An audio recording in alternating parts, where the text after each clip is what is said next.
Izindaba ze1KZNTV zifundwa nguSiyabonga wakaduma nina bezulu elidume esandlwane siyakhuleka naze zihamba phambili. Uvelile ke Osolwa ngokubulala Uthishanhloko.Idale umonakalo Imvula eThekwini. Kanti ke DA ifuna izimpendulo ngabaminze olwandle. Ufisa ke ukubuyisela isikhathi emumva umndeni kaThishanhloko owadutshulwa wabulawa esesikoleni ngumsolwa okubikwa ukuthi ke wayezofuna unkosikazi wakhe osebenza kusona lesikole esemgungundlovu. Ukusho lokhu ke ngesikhathi ekhuluma nethimba lezindaba le1KZNTV enkantolo yemantshi khona emgungundlovu nokuyilapho kuhlezi icala. Umsolwa ke uSiniphiwe Mpelo neminyaka engama-47 ubudala ubhekene ke necala lokubulala kanti ke inkantolo ilihlehlisile. Umndeni waThishanhloko owadutshulwa wabulawa esesikoleni ufisa ukuhlehlisa isikhathi sikaKhisimusi njengoba kuzobe kungokuqala engekho. Ukube sikhona indlela yokuhlehlisa ikhalenda ngabe siyayibamba ungafika uKhisimusi. iKhisimusi isikhathi sokuthi sihlale sijabule nemndeni, but thina njengoba siwelwe insika yethu kubhlungu kakhulu. Ukube kuya ngami ngabe nje ayikho nento ekuthiwa uKhisimusi. It's going to be very sour. It really is going to be very sour. uDlamini uthe impilo ayisafani njengejwayelekile. Sisashaqekile ngesenzo esenzeka as it is to date. It feels like umhla ka-8 September ubuyizolo. Sisabhlungu kakhulu njalo mangabe siza lapha kuba bhlungu kakhulu, kepha ke siyathemba ukuthi the law will take its course. Kwenzeke ofanele ukuthi kwenzeke ngoba sibhlungu kakhulu.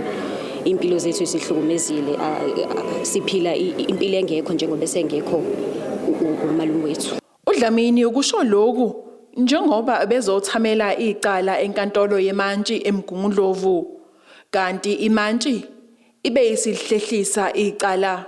Mr. Mpele, as you know that we were not going to start with the bail application even if we were not load shaded.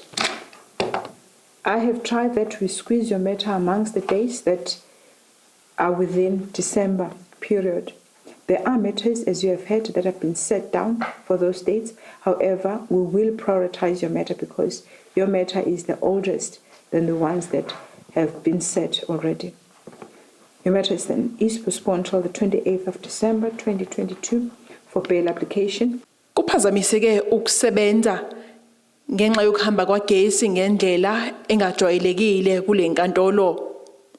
Ezindabeni ze1KZNTV ngu-Ayanda Dube ngibika ngisemgungundlovu. Imvula enamandla iyaqhubeka nokudala umonakalo eThekwini. Lokhu kuza ngemumva kokudilika kodonga lomuzi noholele ekutheni ke kuqhume amapayipi kwadaleka umonakalo amanzi angene endlini. Amalungu omphakathi athi ahlalele uvalweni lokusabela izimpilo zawo njengoba ke imvula iqhubeka. Imvula enamandla eziqhubekayo nokuhlasela isifundazwe kwaZulu-Natal ziyaqhubeka nokudala umonakalo. Lokhu ke kuza njengoba ke njengamanje sisendaweni yakhona eLamontville eThekwini nalapho ke ukukhona umuzi ovelelwe ke inkinga lapho ke kubhidlikeke lona ke udonga ngemuva ke kwazo imvula ehlaseleke sona lesi sifundazwe ngeviki eledlule. Ukuzwa kabanzi ke ngoyilungu lomndeni yize ke embukeleni ngathandanga ukudalulwa, kepha ke sizokhuluma naye ugogo ukusibekela esithombeni ukuthi njengoba siubona umonakalo owenzekile mongabekela umbukeli ukuthi kwenzakaleni la. Lenkinga le evelile le yokudilika kwedonga namanzi agcwele igceke nenhlabathi egcwele endlini. Ngale ngaphezulu isihlala ngakhona kunama RDP akhiwe, izitezi, itamkoko aziseviswa. Zigcwele inhlabathi, zigcwele yonke udodi, zidilikela la ekhaya. Manje amanzi awakwazi ukungena phakathi kuzona. Ngoba ukube abengena ngaba sinayo lenkinga. Makungadilika lo mgwaqo ongaphezulu la kuthina sodilika lesitezi esibhekane nathi. Siaffecteke kakhulu, asalana nasendlini, konakele ifurniture, onakele amafridge, onakele nosofa, konakele konke nje. Kuntanta nje amanzi, kuntanta inhlabathi, isurage ngapha. Ukuthi thina ngeke sulu Khisimusi omuhle. Ngimdala, ngino68 years, ngilala emzini yabantu, asuluthola usizo. Ngiyoze ngiquleke ngife inhliziyo yami ibuhlungu kakhulu, sengikhale ngaze ngakhathala saphela inyembezi. Isifundazwe KwaZulu-Natal sike sabona ngasekuqaleni konyaka lapho bekuhlasele izikhukhula nezaholela ekutheni kulahleke imphefumulo yabantu ukuthi kwenzeke sona lesi simo lesi ngenxa yokungaseviswa kwayo ingqalazina njengoba usho kunenza nizizwe kanjani? Sizizwa kabuhlungu ngoba nabanye abantu ngathi abakalitholi usizo abahanjelwa izindlu bahanjelwa abantwana babo ngeimvula ezinkulu. Sicela usizo kumasipala wethu, sicela usizo kwi-disaster.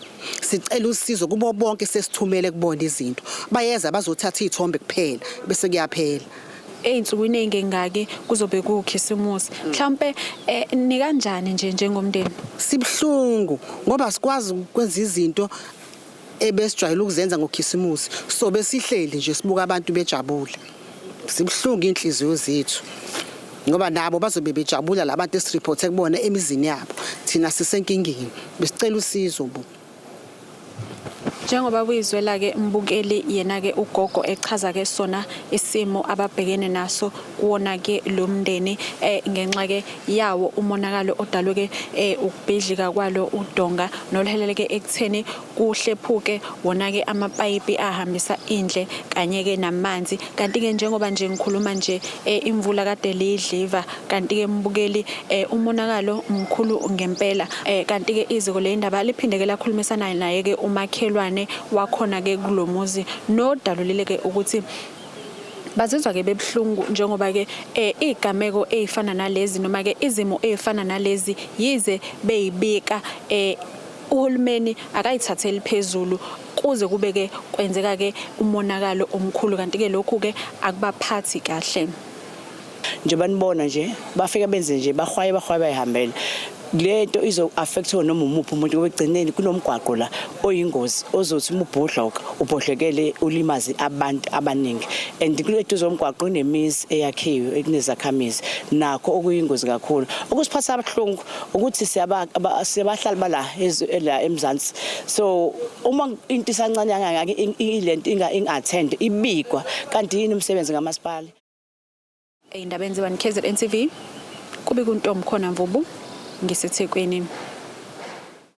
Lo ongumholi wekhokasi yeqembu leDemocratic Alliance eThekwini uThabani Mthethwa uthi bazokwenza olwabo uphenyo ukuthola imbangela yesigameko sokushona kwabantu abathathu kwalimala abayi-17 kwathi abanye ke basadukile namanje olwandle lwaseNorth Beach. Ekhuluma neziko lezindaba uMthethwa uthi ke beyiqembu leDA bafuna ukuthola ukuthi ke kungakuba umasipala ubuhlinzeke ngabahlengi bezempilo basolwandle phecelezi ama lifeguard anele yini ngesikhathi ke kwenzeka lesigameko nokunye okuningi. Umholi wekhokasi weqembu leDA eThekwini uthi bazojuba ithimba elizophenya ukuthi kungabe umasipala wawuhlinzeke ngabahlengi abanele yini ngesikhathi kuqubuka ingozi olwandle lwaseNorth Beach eThekwini edlule nemphefumulo emithathu kwathi abayi-17 balimala kanzima abanye basadukile abakatholakali. Umthetho uthi banethemba lokuthi uphenyo lwabo luzobanikeza incazelo ezwakalayo. Esikushoyo ke ukuthi sizokwenza olwethu uphenyo ukubheka ukuthi ngabe umasipala uresponde ngokwaneleni ngokudeploya ukufaka ukutshala ama lifeguard ngoba siyazi siqiqiniso ukuthi ama lifeguard akhona eThekwini awanele kuba akwazi ukumelana nomthamo wabantu. Okwesibili sobheka ukuthi ma ekhona insiza kusebenza zikhona yini.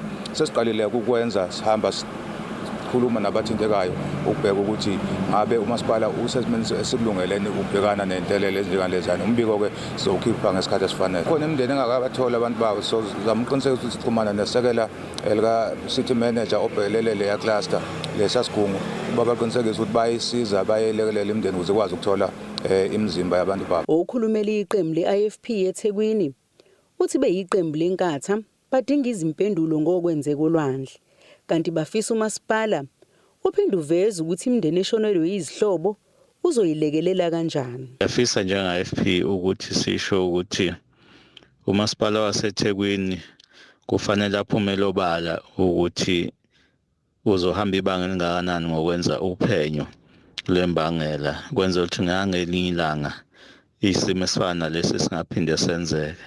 Okusikhathaza kakhulu ukuthi asizwa bekhulumana nokuthi imindeni izolekeleleka kanjani. Kuyoba kubika uma ukuthi kuduma nje inkomfa le abakuyona bekhohlwe izimpilo zabantu abaseThekwini. Usihlalo weqembu le-EFF esifundazweni uthi udaba lwamabhishi kade balibeke ezithebeni banxusa ukuthi amabhishi akavalwe kuze kuba basesimeni esikahle. Uthi bazofakela umasipala weTheki ingcindezi ukuze ulekelela imindeni lahlekelwe izihlobo. Amabhishi eThekwini awakulungela ukuthi abe sesimeni sokuthi angabhukuda abantu ngenxa yendle yagcwele ebhishi engekho esimeni sokuthi abantu bangabhukuda khona. So kwi-council yokugcina sazama ukuthi si-aphile kulabo basemagunyeni and the commanding heights, the authorities ekuthenini cha abawavala amabhishi until azakulungela ukuthi abantu bangabhukuda khona, kodwa ke bakushaya indiva lokho. Okutheke einsukwini ezimbili ezintathu ezendlule sasibona isigameko esenzeke laphana ebesinga avoideka kubantwa lo hulumeni uyakwazi ukuthi ulalele mhla noma mhlazana u-advise kodwa that was done due to into yokuthi there was overcrowding emabhishi obekunga avoideka kube kuthiwa ibhishi lonke livulekile bonke abantu bayakwazi ukuthi basabalale kuzo zonke ingxenye, kepha abantu bagcina sebe concentrated endaweni eyodwa. Sisathola ama reports ukuthi bathatha bashile emhlabeni. Sizofaka ipressure kulo hulumeni ukuthi awunxephezele leyo mndeni, also ama cost funeral yaleyo mndeni, they must carry those costs. Nalabo baseyibhedlela abalimele abase in ICU noma abangekho esimeni, uhulumeni waseThekwini ubonelele ukuthi ama medical bills abo takes care of it. Yethi into ekhulumela umasipala iTheku ngalolu daba ukuthola ukuthi kungabe likhona inyuphenyo oliqhubekayo ngembangela yengozi. Wenqabile ukukhuluma nabezindaba. Ezindabeni ze1KZNTV kubika uZamando Sicele ngiseThekwini. Njengoba usuku likaKhisimusi selisemome, iqembu le-EFF esifundazweni KwaZulu-Natal lilule isandla kulabo ababekhahlanyezwe izikhukhula abasagcinwe ehholo eNtuzuma. Unobhala jikelele waleli qembu Marshall Dlamini uthi kusemqoko ukwenza isiqiniseko sokuthi izisulu zezikhukhula kazizizwa zisele emumva, ikakhulukazi ke njengoba iningi lezithembiso ababethenjiswe zona zingakafezeki kuze kube manje. uDlamini ke usho kanje ngesikhathi eqhubeka uhlelo lokudluliselwa kaKhisimusi kulaba. Kube yinjabulo kulabo ababazisulu zezikhukhula ngasekuqaleni konyaka esifundazweni KwaZulu-Natal nabasagcinwe ehholo elokishini laseNtuzuma ngesikhathi iqembu le-EFF libanikezela ngokudla njengoba ke kubheka kuncibijane. Ekhuluma loyo ke ongunobhala waleli qembu jikelele unxenxeke laba ukuba baqale ukubheka indawo abangakhelwa kuzo maqede ke bangene ngodli kwazise sesiside isikhathi belinde uhulumeni. Isikhathi sokuthi bekhuluma into esingazazi babakhulumana. They've been talking since April. That mayor must never speak on that council. EFF ihleli ngaphakathi ilalele. They must stop that council until bonke labantu baphumela. Isikhathi sokukhuluma siphelile, and we are saying to our people njengabe ihlela nabo abaqale ba-identify umhlaba because bamnikezela ugovernment bathe lo government icela nisinikeze ithuba lokuthi sibone uba sithini kuzophela unyaka manje belindile. They must go and identify umhlaba wawubonayo bona njengomphakathi la ukuthi lo ndawo i-right sibuthina sobuya sibiza abantu can do i-survey. Once ibona ukuthi lo ndawo i-safe ayinayo potential ukuthi ngahamba nezikhukhula yonke into, we are going to occupy that land and we are going to put labantu kulezo ndawo. Let the municipality meet us on the ground ngoba isikhathi sokukhuluma nokubahlonipha siphelile. They continue ukuthi badelela abantu bakwethu and we are not going to accept that anymore. Babalelwa emakhulwini amabili abantu abasahlezi lapha kanti bakhaleke ngokuthi sekuphele cishe izinyanga ezine benganakiwe kanti okubuhlungu iningi labo kabasebenzi. Bathi ke kakuhlali kahle kubo ukuthi ke bazodlela uncibijane lapha. Akukho okubuhlungu nakho konke okulala ungadlile nezingane zingahle. Nanokunye kubuye kwasiphatha kabi ukuthi bekusasophuma nge-15 sidle ama Christmas kanye nama family zethu. Kwangenzeka ke lokho kushintshe usuku nosuku sihamba kusasa sihamba ngolesithathu sihamba ngolesine nje kwazi kwagcina kube kushada isikhathi namanje sisala bebekhala ngendawo bathe sebeyitholile kwathiwa abanikazi bendawo bayanqaba nayo kuthe lokho kugcina sesithiwa siyaphuma usuku nosuku base siye emaflatini. Inkinga kwakulokuthiwa i-transport thina sibaningi kakhulu bebala izinto usuku nosuku bebala into ehlukene. Sisibonga ne-EFF ke sifike nokudla isizosinikeza ukudla ngoba sesina 3 months to 4 months singadli nokudla noma kukhona lokho okuncane sikuzamayo kuphekelwa eminyango akho gas akho kudla akho lutho nezingane njengoba kuKhisimusi izingane azinazo izinto zokugqoka bekukhisimusi sihleli ehholo ingane omakhelwane bethu ingane zizophuma zi-enjoy la konke amalokishi ezethi ingane izobehlele ngoba ayinazo izinto zokugqoka sihleli ngaphakathi. Sesibonga i-EFF esifike nalokudla sabona namakhekhe akhisimusi sizopheka nathi kube kuhle siudle nathi ukhisimusi kube mnandi. Kodwa nje into esicela nje manje ukuphuma ehholo sesikhathele ukuhlala ehholo bakithi. Kuzokhumbuleka ukuthi uhulumeni waqinisekisa ukuthi ke kuyothi kuqambe kushaya lesi sikhathi zonke ke izikhungo zibe seyivaliwe kanti bakhona ke asebebatholele indawo basuswa emahholo. Laba bathi ke banovalo lokuthi abantwana babo bazophenduka ondingasithebeni uma ke sekuvulwa izikole ngonyaka ozayo kwazise kabababhalise indawo ngenxa yokungazi noma ke bazogcina beyiswe kuphi. Into esiphethe kabi ke izingane ezikoleni ingane efuneka ezikoleni asasoyisa phi ngazoyibhalisa phi njengoba kulesikhathi sonyaka izikole ibhaliswa ngo-October ingane asibhalisile ngoba sifune siphume sasasoyiswa phi kwakusoyiswa kulindele abanye abantu sebekhishwe bayise emaflatini. Ngisho ngathi ufuna ukuzama uyetohweni awukwazi ukuthi uzothi ufuna ukuhamba khona abantu abayiphilela ngokuzama uzothi uyahamba kusuka kusale kwaphuma abantu bathuthu wasala wena kanjalo. Abantu sebehleli abadayisa abanye abazama ngokudayisa abantu abasebenza emajaldini awukwazi ukuthi uhambe ngoba uzothi uyabuya kuthiwa abantu basale baphuma uyabuya la uzama khona abantu basahleli futhi awukho umehluko. Ey'ndabeni ze-1KZNTV kube kuntombi khona Mvubungi eThekwini. Ake sithi shwi ey'tolo nakanjani siyabuya nendaba.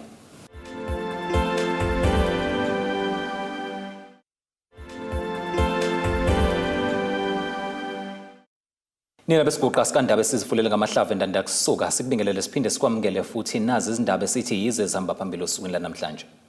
Uvelile ke Osolwa ngokubulala Uthishanhloko.Idale umonakalo Imvula eThekwini. Kanti ke DA ifuna izimpendulo ngabaminze olwandle. Inkantolo yemantshi Mgungundlovu iqhubekile nokupheka ngembuzo owesilisa koSolwa ngokudubula abulala iphoyisa lesifazane kade lifike nozakwabo kwakhe. Uzamokuhle Christopher Vezi ubhekene noxhaxha lwamacala okubalwa ke kulona elokubulala kanye nelokuzama ukubulala.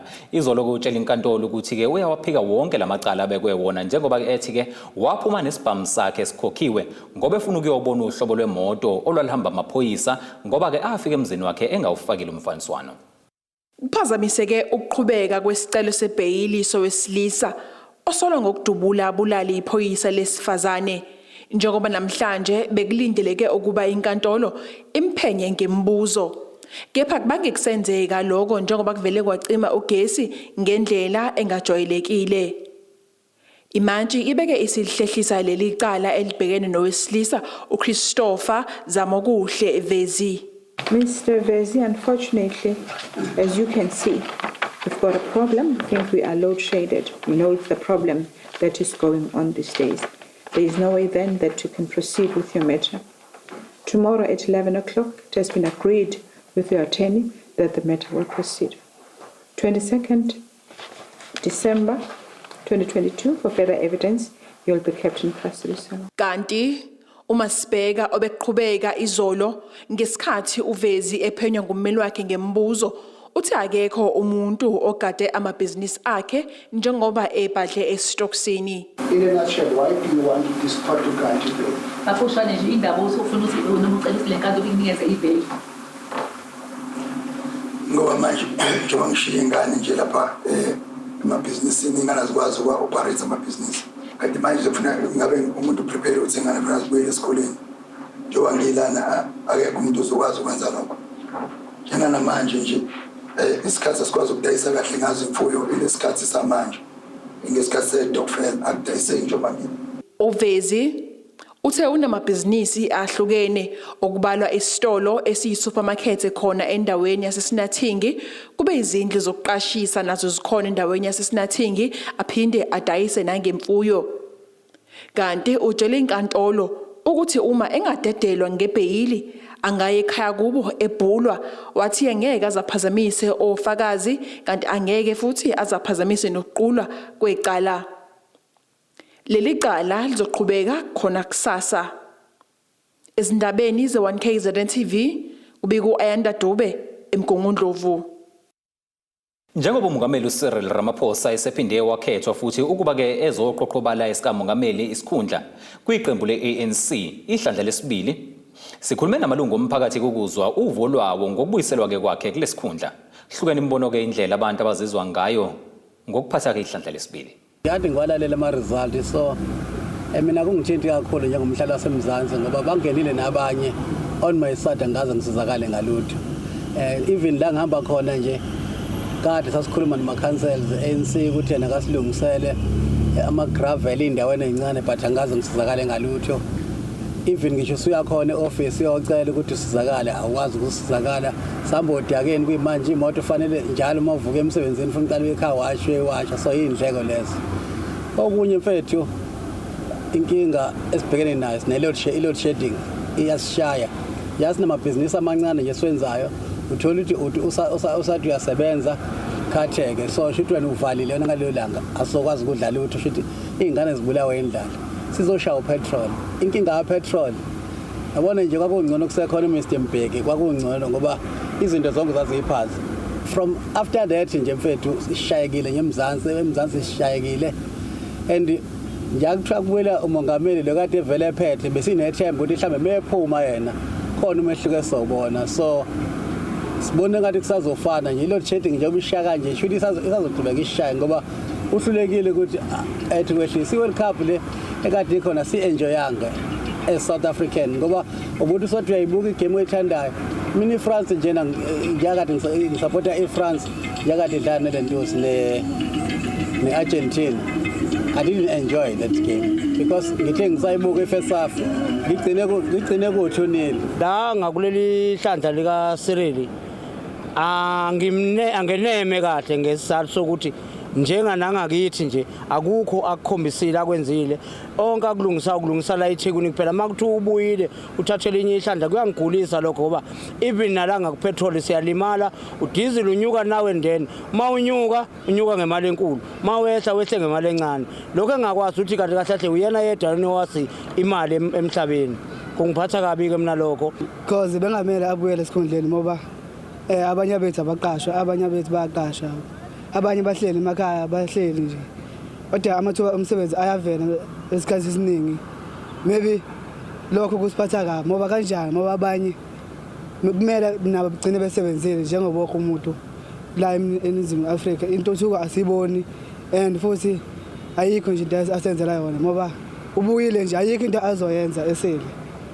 Ngolwami uvo angizizwa kahle kutheni nabuyele because ziningi izinto kade khona ebezishintshile and ezingasiphathanga kahle ezicountry manje nje ekutheni nabuyele angiboni kuvo all right lo ongcono besacela ukuthi kungene omunye mhlawumbe lingaba khona ushintsho olukhona because nasemakhaya lahlala khona azikho izinto ezishintshile amathuba omsebenzi ayavela but abantu abaqashwa kodwa sithatha sengathi sinomongameli kuyafana nokuthi asinaye umongameli bango kanjalo uma izinto emakhaya ingakathuthuki kusayifanela nje akukho kushintshile.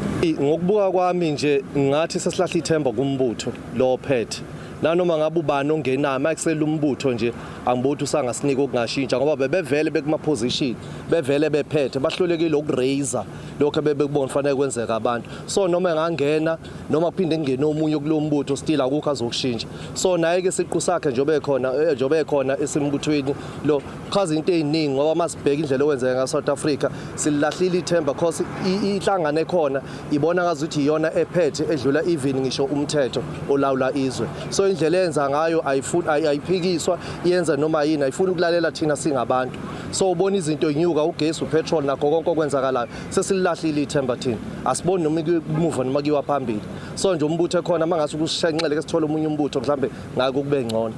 Mina ukuhamba komongameli nokubuya kwakhe mina ngikubona kungangisiza ngalutho ngoba age of 35 asikwazi ukuthola umsebenzi still namanje asithola umsebenzi asisebenzi asenze lutho ngenxa ukuthi sesi under 35 asikwazi ukusebenza so kuba khona kwakhe ukuhamba kwakhe nokubuya kwakhe thina kusisiza ngalutho. Injabulo ibibhalwe ebusweni kubantwana abazintandane abahlala esikhungweni iMusa Wonke Orphanage Home ngenkathi ke bezothola izipho zikaKhisimusi ezivela kwabomkhandlu umfolozi. Bekhuluma ke nethimba lezindaba le1KZNTV abaphathi balesikhungo bathi ke lokhu kuzoletha injabulo nethemba kubantwana kwaziseke iningi labo kalinabo abazali njengoba ke behlala kulesikhungo. Inyanga kaZibandlela inyanga yenjabulo nezipho, kodwa abanye kuyayifane nasemhleni njengoba eminye imindeni idla imbuya ngothi.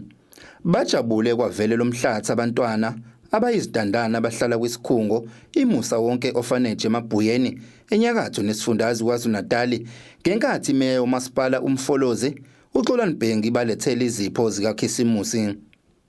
Omunye wabaphathi kulesi sikhungo uthi ukuthola kwalabantwana izipho kuzoletha ithemba nakubona basibone nabo bebalulekile futhi befana nabanye abantwana. Imeyifika izopha abantwana uKhisimusi siyabonga ukuthi nabo nikwazi ukumanikeza ithemba ngoba abanye abantwana kulesi sikhathi abanye abanalo ithemba abanye abazi ukuthi bazothathana bahlanganise nani kweminye imindeni kodwa siyabonga ukuthi thina nena sikhumbula nacabangela abantwana ukuthi nabo bezizwe bebalulekile kulesi sikhathi. Imeya kanye nobuholi bukaMasipala batheleke kulesi sikhungo sezidandane ngenhloso ukuthi balethe injabulo kubantwana nabo bazibone befana nabanye abantwana. Imeya iphinde yanxusa umphakathi ukuba usize laba baswele ngalesikhathi senjabulo nesamaholidi kaKhisimusi. Singayenza ukuba nabo bezizwe befana nabo abantwana. Ingaleso sizathu ke ngibe nombono ukuthi ake ngenze usuku lwabo uKhisimusi usheshe ufike kubona ukuba sibahlelele usuku olufana nalolu. Okusempeleni uNkulunkulu uthi asibathanda abantwana bethu sizokhombisa nje uthando ukubafisela uKhisimusi omuhle nabo bezizwe befana nabanye abantwana abasemndenini yabo. Yilokho kuyikona okusisuse phansi kuba sizojabula nabo. uMasipala uphinde waveza ukuthi unohlelo lapho uzophinde uphe khona izaguga uKhisimusi ngalesikhathi samaholidi. Ezilabenzi 1KZNTV kubika uThabani Maphumulo eMabhuyeni. Ake siphinde siye ngasezitolo.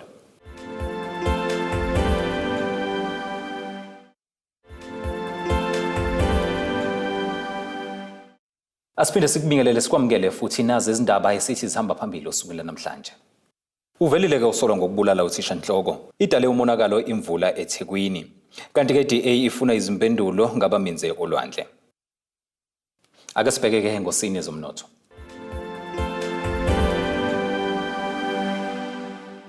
Irandi liwu-17.29 maliqhathaniswa nedola laseMelika libe ngu-20.98 maliqhathaniswa nopondo waseBrithane libe u-18.38 maliqhathaniswa ne-euro lase-Europe. Igolide ke lona lingu-$1,804.36 i-ounce kuthi uwoyela ongahluziwe ube u-$79.99 umphongolo.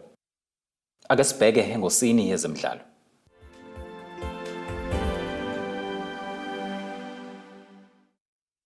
Ikhuzibu imidlalo ye-DStv Premiership emva kwesikhathi ke singangenyanga ithathe ikhefu ngenxa yomqhudelane wendebe yomhlaba ebebanjelwe ezweni laseQatar. Le midlalo ke kubhekeke ukuthi iqale ngoLwesihlanu lomhla zinga-30 kuZibandlela njengoba ke iMamelodi Sundowns izobhekana ne-Orlando Pirates ngokugamanxa kwehora lesithathu. Cape Town City yamukela iRoyal AM kanti ke ngomgqibelo ikhona ke imidlalo ezoqhubeka. Obhekwe kakhulu weGolden Arrows ezovakashelwa ke-Kaizer Chiefs eThekwini. Kanti ke imidlalo izothatha ikhefu elincane ngesikhathi samaholidi kaKhisimusi ibuye ke futhi mhla zi-3 kuMasingana. Ake sibheke isimo sezulu.